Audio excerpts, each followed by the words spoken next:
Many times we find that the people who use the mining products do not realize that it comes from the ground. I think most people are surprised because they never really think about where things come from. So from a perspective of metals, okay, people accept that metals come from mining. But at one time I worked for a company and we made additives that went into toothpaste. And so the abrasive material in toothpaste that you may feel with your toothpaste comes from mining. All the industries start from mining. All the metals you use, all the copper you use in your phones and your wires, all the electricity you have, it's all starting from mining. There's a tremendous disconnect, and I lay a good portion of this at the foot of lack of scientific education.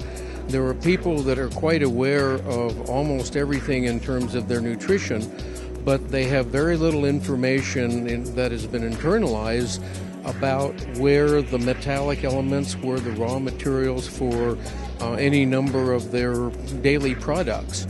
The idea that Teflon in your pan actually comes from a fluorite deposit somewhere on the planet is lost to them. They don't know this in most cases. And since they don't know this, they're quite willing to ignore the necessities of mining as a way to provide such things. It's definitely all about education and expanding and showing the word. And at times I think we do a terrible job of advertising about mining and what the effects are.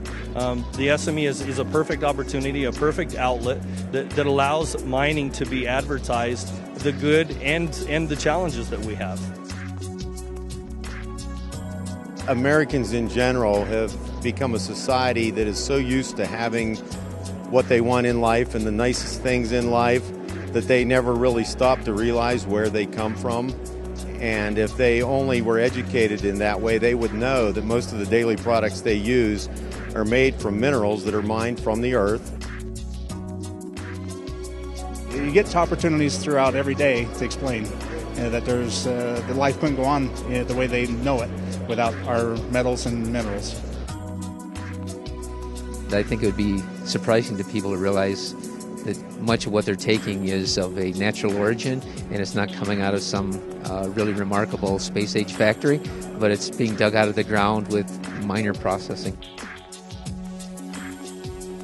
Too many people these days don't realize that when they flip the light switch, a lot of that power is created by the burning of coal. There's a big push against coal these days.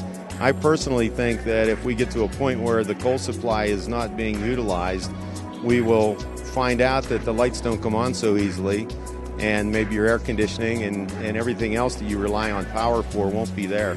If you want to hurry up new energy sources like wind turbines, you need the minerals in order to produce those.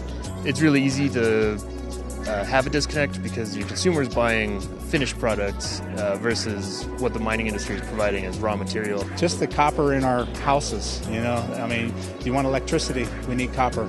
And we need to continue building houses, supporting our growth in population, growth of business. Copper is huge. This antipathy towards mining is not only illogical, it has really bad baggage that's attached to it in terms of keeping our edge in technology and providing products for citizens. We need to provide a lot for modern civilization so we can have a lifestyle that we want. These are some of the challenges that the industry faces. And through the SME Foundation, we can educate the public, we can educate the future generation, and we can in fact create a better atmosphere or harmony for our industry to work in the environment that we are in.